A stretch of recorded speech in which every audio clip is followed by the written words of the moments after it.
To factory reset Samsung Galaxy A57, open the settings for the first. Right now you will have to scroll all the way down.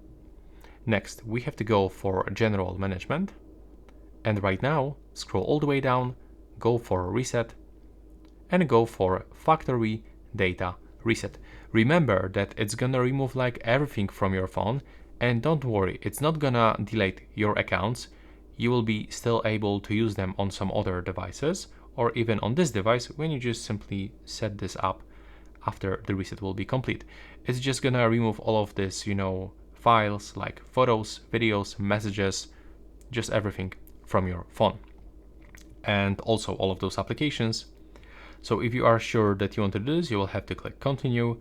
You will have to input your current screen lock to confirm, and now this is the last step. Click to delete all, and then this setup, the reset process will start, and you have to wait a few moments until it will be complete.